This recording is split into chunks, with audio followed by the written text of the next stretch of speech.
नमस्कार, मैं हूं नीलू। तो गजा पर इजराइल ने जिस तरह से हमले किए उसका बदला अब हुती ने ले लिया है। हुती ने एक बड़ा हमला इजराइल के ऊपर किया है।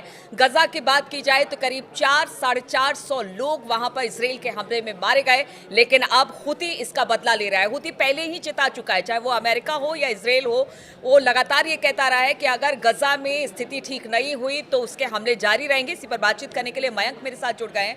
मयंक, जिस तरह से गजा में इजराइल ने हमला किया, इतने सारे लोग मारे गए, रमजान का महीना है, पहले रसद रोकी गई और अब तो कह लीजिए कि सीज फायर तो बिल्कुल खत्म हो चुका है। ऐसे में अब हुती का ये बदला, आप किस तरफ से इस वॉर को आगे बढ़ता देख रहे हैं? देखिए, हुती की तरफ से दो हाइपरसोनिक मिसाइल्स जो हैं वो सेंट्रल और साउथ इजराइल के ऊपर फायर की गई कल।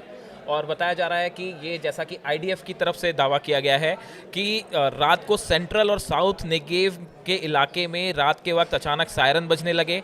लोग जो हैं वो बंकर्स में चले गए। पूरे साउथ इजराइल में कल पैनिक का माहौल था। अच्छा। और हमले का जैसे ही ये हाइपरसोनिक मिसाइल्स फायर की गई, इसके बाद जो है अलार्म सिस्टम अलर्ट हो गया और उसके बाद एक बार फिर पूरे इजराइल में खल खौफ का माहौल था। और कहाँ मिसाइल गिरेगी, किसके ऊपर गिरेगी, किसी को कोई अंदाज नहीं था। हालांकि आईडीएफ की तरफ से ये दावा किया गया है कि दोनों मिसाइल को जो एरो डिफेंस सिस्टम है उसने नाकाम किया, लेकिन हुतियों का दावा है कि मिसाइल जो है वो सही ठिकाने पे गिरी हैं। देखिए, असल में ये जो दोनों मिसाइल्स फायर की गई, ये नेवेतिम जो एयरपोर्ट है, एयर बेस है, उसको टारगेट करके ये दोनों हाइपरसोनिक मिसाइल्स जो है वो फायर की गई थी। ज्यादा से ज्यादा डैमेज, जी, ज़्यादा से ज़्यादा डैमेज। और निशाने पर आम आदमी नहीं था, निशाने पर इजराइल की एयरफोर्स और आर्मी है। ये बार बार कोशिश की जाती है कि निशाना जो बनाने की कोशिश होती है वो इजराइल के आम आदमियों को नहीं होती, ऐसा हुती और हमास कहते हैं। हमारा टारगेट जो है वो इजराइल की आर्मी है और एयरफोर्स है, उसको लेके ये हमले किए गए थे। दूसरी तरफ अब इजराइल का कहना ऐसा है कि हमने नाकाम कर दिए हैं, लेकिन हुती और हमास दोनों की तरफ से ये बात साफ कर दी गई है कि जो अटैक गजा में इजराइल ने किया है इसका बड़ा बदला लिया जाएगा और आने वाले कुछ दिनों में इजराइल पर इससे भी बड़े हमले के लिए इजराइल को तैयार रहना चाहिए। और देखिए, ये एक हमने पहले भी कई बार देखा है कि इजराइल का जो डिफेंस सिस्टम्स हैं, वो चाहे आयरन डोम हो, चाहे एरो हो, ये सब सिस्टम्स पहले भी फेल हो चुके हैं कई बार। तो ऐसे हालात में पूरे इजराइल में एक पैनिक का माहौल था। रात के वक्त अचानक सायरन बजने लगते हैं कि भाई मिसाइल अटैक है, मिसाइल कहाँ पे गिरेगी, क्या बड़ा नुकसान तो नहीं हो सकता। लेकिन उसके बाद देखिए, अब जैसे जैसे हालात, जो आपने कहा कि अब इसमें आगे क्या, देखिए हुतियों की तरफ से तो पहले ये कह दिया गया था कि भाई अगर किसी भी तरह का आप हमला करेंगे तो हम जवाब देंगे। अमेरिका एक तरफ हुतियों पर हमला कर रहा है, वहाँ पे जो लाल सागर में जो हुती की तरफ से जो है बताया जा रहा है कि 48 घंटे में 3 बार जो वॉरशिप्स हैं अमेरिका के, उन पे हमला किया गया, इंक्लूडिंग ट्रूमैन। तो देखिए, ये बड़ा अटैक है जो हुतियों की तरफ से जो है किया गया। उसके बाद अमेरिका उसे काउंटर कर रहा है, लेकिन जिस तरह से एक बार फिर हालात आप देखिए कुछ फिर से वैसे ही होते जा रहे हैं जैसे 17 महीने पहले थे। जैसे देखिए, हुती अब गजा पर हुए हमले का बदला ले रहा है, लेकिन हमास भी चुप नहीं बैठेगा।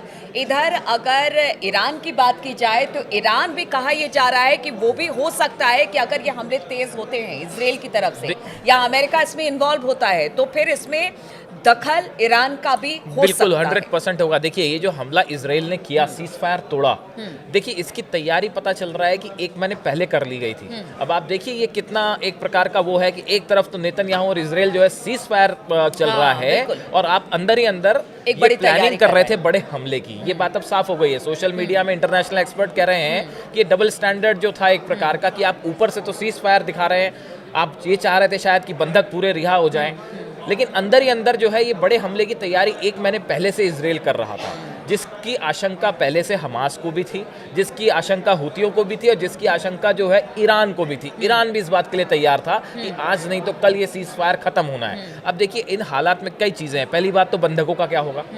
हमास ने साफ किया अगर इस तरह के हमले जारी रहे तो बंधकों की जान को खतरा है। बात नंबर 2 ये है कि इजराइल को लेकर एक बार फिर से वही सिचुएशन दिखाई दे रही है कि एक तरफ हुती, हमास जो है इस्लामिक जिहाद जो ऑर्गेनाइजेशंस हैं वो एक बार फिर एकजुट हो रहे हैं। तो ऐसे में किसी भी दिन जो है आप देखिए कि अभी पिछले इजराइल में कई छोटे छोटे हमले हुए और नागरिकों, जो फिलिस्तीन से जुड़े नागरिक हैं, उन्होंने अंदर घुस के हमले किए हैं। तो ऐसा नहीं है कि इजराइल भी पूरी तरह सुरक्षित है। इसको लेके इजराइल की सुरक्षा नेतन्याहू सरकार के लिए एक बड़ी चुनौती है और आने वाले दिनों में इसराइल पर हम देख सकते हैं कि कोई बड़ा हमला हो सकता है। बिल्कुल, तो इसराइल पर बड़ा हमला हो सकता है। हालांकि अमेरिका ये कह रही है कि वो अगर इसराइल पर कोई बड़ा हमला होता है तो वो इसराइल के साथ खड़ी है।